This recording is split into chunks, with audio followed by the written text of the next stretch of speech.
Ridha Allah subhanahu wa ta'ala adalah salah satu dari sifat. Nabi SAW mengatakan, laisa lil mu'min ayyudhilla nafsahu. Mukmin itu jangan sampai menghinakan diri. Sejarah hamba yang Allah sebutkan dalam Al-Quran, di antara tujuan besarnya adalah agar menjadi pelajaran. Assalamualaikum warahmatullahi wabarakatuh. Innal hamdalillah nahmaduhu wa nasta'inuhu wa nastaghfiruh wa na'udzu billahi min shururi anfusina wa min sayyiati a'malina. May yahdihillahu fala mudilla lahu wa may yudlil fala hadiya lahu. Asyhadu an la ilaha illallah wahdahu la syarika lahu wa asyhadu anna Muhammadan 'abduhu wa rasuluh. Ya ayyuhalladzina amanu taqullaha haqqa tuqatih wa la tamutunna illa wa antum muslimun. Ya ayyuhan nasu taqu rabbakumul ladzi khalaqakum min nafsin wahidah wa khalaqa minha zawjaha وبث منهما رجالا كثيرا ونساء واتقوا الله الذي تساءلون به والأرحام إن الله كان عليكم رقيبا يا أيها الذين آمنوا اتقوا الله وقولوا قولا سديدا يصلح لكم أعمالكم ويغفر لكم ذنوبكم ومن يطع الله ورسوله فقد فاز فوزا عظيما أما بعد. Ma'asyiral hadirin jamaah a'azzakumullah. Di antara hal yang juga harus kita fahami terkait dengan mengimani para malaikat, bahwa para malaikat ini adalah hamba-hamba Allah yang mencintai orang-orang yang beriman. Sehingga Allah subhanahu wa ta'ala katakan di dalam surah Fussilat pada ayat ke-30, 31, Innal ladzina qalu rabbuna Allah thumma istaqamu tatanazzalu alaihimul malaikatu alla takhafu wa la tahzanu wa abshiru bil jannati allati kuntum tu'adun. Nahnu awliya'ukum fil hayatid dunya wa fil akhirah wa lakum fiha ma tashtahi anfusukum wa lakum fiha ma tadda'un. Sesungguhnya orang-orang yang mereka mengatakan Rabb kami adalah Allah, kemudian mereka istiqamah sampai wafatnya dalam keadaan bertauhid kepada Allah, ketika menjelang wafatnya tatanazzalu alaihimul malaikah, para malaikat turun kepada mereka, lalu kemudian memberikan kabar gembira agar jangan mereka takut, jangan mereka bersedih, alla takhafu wa la tahzanu wa abshiru bil jannati allati kuntum tu'adun. Bergembiralah kalian dengan mendapatkan surga yang dijanjikan oleh Allah subhanahu wa ta'ala kepada kalian. Nahnu awliya'ukum fil hayatid dunya. Kata para malaikat, kamilah wali-wali kalian pada kehidupan dunia. Artinya kami para malaikat mencintai orang-orang mukmin pada kehidupan dunia, wa fil akhirah, dan juga pada kehidupan akhirat. Bagi kalian di dalam surga terdapat sesuatu yang kalian idam-idamkan, dan juga diberikan kepada kalian sesuatu yang selama ini kalian tidak bisa meraihnya. Di dalam ayat ini para malaikat katakan nahnu awliya'ukum, kamilah wali kalian, kamilah kekasih-kekasih kalian wahai orang-orang mukmin pada kehidupan dunia dan juga pada kehidupan akhirat. Oleh karena itulah juga di antara dalil yang menyatakan bahwa orang-orang mukmin, para malaikat mencintai orang-orang mukmin, sebagaimana hadis yang diriwayatkan Al-Bukhari dan juga Muslim dari sahabat Abu Hurairah radhiyallahu an, Rasulullah sallallahu alaihi wasallam bersabda, Inna Allah tabaraka wa ta'ala idza ahabba 'abdan nada Jibril. Sesungguhnya Allah Subhanahu wa taala apabila mencintai seorang hamba, maka Allah panggil malaikat Jibril. Lantas kemudian Allah beritahukan kepada malaikat Jibril bahwa Allah Subhanahu wa taala mencintai hamba tersebut. Maka kemudian malaikat Jibril pun mencintai hamba itu. Innallaha qad ahabba fulanan fa'ahibbahu. Sesungguhnya Allah mencintai hamba tersebut, wahai Jibril, maka cintailah dia juga. Fa'ahabbahu Jibril, maka malaikat Jibril pun mencintai hamba tersebut. Thumma yunadi Jibrilu fis sama. Lalu kemudian malaikat Jibril memanggil-manggil para malaikat yang ada di langit. Seraya malaikat Jibril katakan, Innallaha qad ahabba fulanan. Wahai para malaikat, sesungguhnya Allah telah mencintai fulan. Fa'ahibbuhu, maka kalian para malaikat cintailah dia. Fayuhibbuhu ahlus sama. Maka penduduk langit mencintai hamba yang beriman tersebut. Wa yudha'u lahul qabulu fil ard. Dan dia pun menjadi hamba yang diterima di bumi oleh orang-orang mukmin yang lainnya. Ini menjadi salah satu bukti bahwa para malaikat mencintai orang-orang beriman. Bahkan termasuk juga para malaikat juga mendoakan orang-orang beriman. Didoakan dengan doa ampunan dan doa-doa kebaikan yang lainnya. Oleh karena itu di dalam Al-Quran Allah Subhanahu wa taala bukan hanya menyebutkan, dan doanya para malaikat ini pun disebut sholawat juga. Doanya para malaikat ini pun disebut sholawat juga. Kalau kita sama-sama mengetahui yang firman Allah di surat Al-Ahzab ayat ke-56, Innallaha wa malaikatahu yusalluna 'alan nabi. Ya ayyuhalladzina amanu sallu 'alaihi wa sallimu taslima. Sesungguhnya Allah dan para malaikat bersolawat kepada Nabi sallallahu alaihi wasallam. Salawatnya Allah Subhanahu wa taala kepada Nabi sallallahu alaihi wasallam maknanya adalah Allah tambahkan kemuliaan, pengagungan untuk Nabi sallallahu alaihi wasallam. Salawatnya para malaikat untuk Nabi sallallahu alaihi wasallam, para malaikat juga mendoakan kebaikan kepada Nabi sallallahu alaihi wasallam dengan berbagai macam permohonan kebaikan-kebaikan. Ternyata di ayat ke-43 dari suratul Ahzab, berarti ayat sebelumnya, sebelum ayat ini, disebutkan bahwa Allah dan para malaikat bersolawat bagi orang-orang mukmin. Allah Subhanahu wa taala berfirman, "Huwallazi yusalli 'alaikum wa malaikatuhu liyukhrijakum minadh-dhulumati ilan nur wa kana bil mu'minina rahima." Dialah Allah yang bersolawat atas kalian, wahai orang-orang mukmin. Jadi ternyata orang mukmin, Allah pun bersolawat untuk orang-orang mukmin. Wa malaikatuhu, dan para malaikatnya. Adapun solawatnya Allah kepada orang-orang mukmin, maksudnya adalah Allah memuji hamba yang beriman di hadapan para malaikat. Lalu kemudian solawatnya para malaikat kepada orang-orang mukmin adalah didoakan ampunan dan berbagai macam doa kebaikan, termasuk diberikan limpahan rahmah oleh Allah Subhanahu wa taala. Jadi orang-orang mukmin pun Allah bersalawat kepada orang-orang mukmin. Allah pun bersalawat, para malaikat pun bersalawat untuk orang-orang mukmin. Yang artinya doa-doa kebaikan. Dan itu Allah memuji hamba beriman, para malaikat mendoakan orang-orang beriman, memberikan dampak. Dampaknya apa? Semakin dia dijauhkan dari berbagai macam keburukan, semakin dia menuju kepada cahaya. Liyukhrijakum minadh-dhulumati ilan nur. Agar Allah mengeluarkan kalian dari kegelapan, kegelapan kesyirikan, kegelapan kekufuran, kegelapan kemaksiatan, ilan nur, menuju kepada cahaya. Cahaya tauhid, cahaya iman, cahaya ketaatan. Jadi ternyata bukan hanya kepada Nabi sallallahu alaihi wasallam saja Allah bersalawat, bahkan kepada orang mukmin juga. Begitu juga para malaikat dengan makna yang berbeda yang tadi kita sudah jelaskan.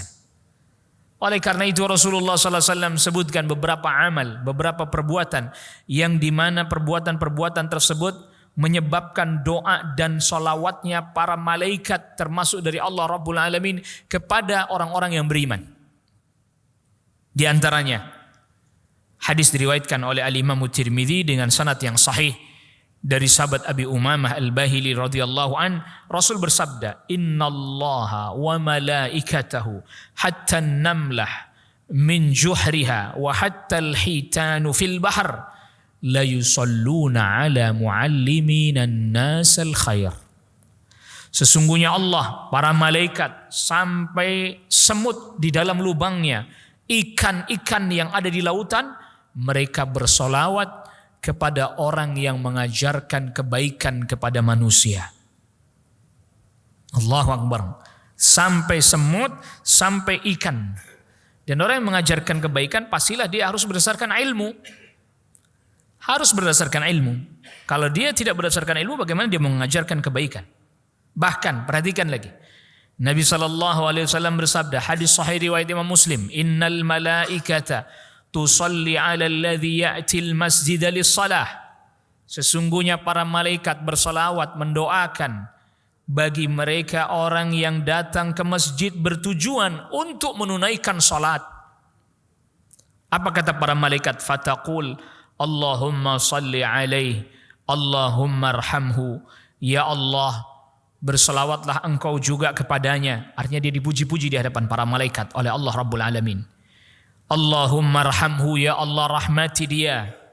Ma lam yu'dhi fih, selama dia di dalam masjid tidak menyakiti orang lain. Termasuk, perhatikan Pak, termasuk di antara makna tidak menyakiti orang yang ada di dalam masjid adalah tidak membawa sesuatu yang berbau tidak sedap ke dalam masjid. Oleh karena itu, sebagaimana kita ketahui, Rasul SAW melarang orang yang makan bawang mentah. Man akala thawman au basalan. Siapa orang yang makan bawang mentah, bawang putih, bawang merah, jangan datang ke masjid. Kenapa begitu? Li'annal malaikata tata'adza mimma yata'adza bihi banu Adam. Karena para malaikat juga merasa enggak nyaman dengan bau yang tak sedap itu, sebagaimana juga manusia juga ngerasa nggak nyaman. Jadi kita ke masjid makanya dianjurkan dalam keadaan yang terbaik, pakai wangi-wangian dan seterusnya, supaya tidak menyakiti dan mengganggu yang lain. Ya, malam yu'dhi fi, malam yuhdith fi, selama dia datang ke masjid, makanya dianjurkan ya kalau yang dari rumah ya, adapun kita di tempat kerja kan langsung ke tempat wudu. Kalau yang dari rumah dianjurkan Pak, berwudunya dari rumah. Berwudunya dari rumah. Jadi dia jalan menuju masjidnya aja sudah didoakan oleh para malaikat. Selama dia dalam keadaan berwudu, adapun batal nanti sampai di masjid silahkan wudu lagi. Tapi dianjurkan dia berwudu dari rumah. Dia jalan ke masjid, menuju masjid, sudah didoakan oleh para malaikat. Termasuk Rasulullah SAW sabdakan juga, satu langkahnya diangkat derajat, satu langkahnya dihapuskan dosanya. Allahu Akbar. Keutamaan luar biasa yang diberikan bagi mereka yang mau menuju masjid untuk menunaikan ibadah salat di masjid. Karena memang Rasul SAW sabdakan, afdolul biqa'i ala wajhil ard masajiduha, tempat terbaik di muka bumi itu masjid. Di antara keutamaan ini, orang datang ke masjid untuk tujuan menunaikan salat berjamaah, maka kemudian didoakan oleh para malaikat. Selama dia tidak menyakiti orang di dalam masjid, selama dia masih berusaha menjaga kesuciannya, bersuci, berwudu, ya kalau batal dia wudu lagi di dalam masjid tersebut. Termasuk juga orang yang menyambung shaf. Nah, ini penting nih. Ada shaf, dia sambung, dia rapatkan. Sampai Nabi SAW bersabda, Inna Allah wa malaikatahu yusalluna ala safil awal. Dalam lafaz yang lain, ala safil muqaddam. Sesungguhnya Allah Subhanahu wa ta'ala dan para malaikatnya bersolawat bagi mereka yang salat di saf awal. Dalam lafaz yang lain, di saf terdepan. Makanya sampai di dalam hadis yang lain, riwayatnya Imam Bukhari, yang hadis ini diriwayatkan diantaranya oleh At-Tirmidzi dan yang lainnya. Di dalam riwayatnya Imam Al-Bukhari, lau ya'lamun nas ma fi shaffil awal. Kalau seandainya orang tahu keutamaannya saf awal, la atauhu walau habwan. Pasti dia bakalan rebutan walaupun harus merangkak. Dalam riwayat yang lain dengan redaksi lastahamu ilaih. Pasti mereka berebutan untuk bisa di saf depan. Bahkan kalau perlu diundi, Pak. Biar bergantian, saking gak dapatnya harus diundi, ya diundilah gak apa-apa. Yang penting bisa dapat di saf awal. Ternyata di antara keutamaannya di saf awal, Allah dan para malaikatnya bersolawat kepada mereka yang salatnya di saf yang terdepan. Nanti kalau pertanyaannya muncul, bagaimana yang dimaksud dengan saf terdepan di sini? Ya ini saf terdepan ya paling depan, yang paling dekat dengan imam. Gitu. Rebutan memang itu. Cepet-cepetan nih supaya bisa didapatkan saf terdepan.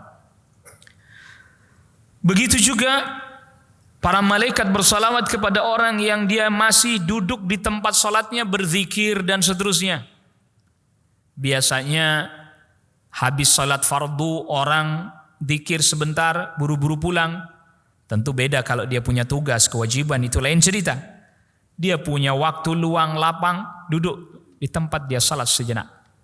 Rasul sallallahu alaihi wasallam bersabda, "Al-malaikatu tusalli ala ahadikum." Para malaikat bersalawat kepada salah seorang di antara kalian madama fi musallahu alladhi shalla fi, selama dia di tempat salatnya itu. Malam yuhdits, dan dia belum hadas. Malaikat doakan, Allahumma ighfir lahu, Allahumma arhamhu, ya Allah ampuni dia, ya Allah rahmati dia. Selama dia masih duduk di situ. Makanya biasanya habis salat subuh orang-orang duduk berzikir sampai syuruk. Selama dia duduk berzikir itu malaikat doain terus.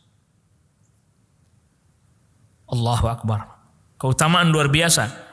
Dan ini sekaligus bukti Allah Rabbul Alamin memuliakan keturunan anak Adam yang taat, yang beriman.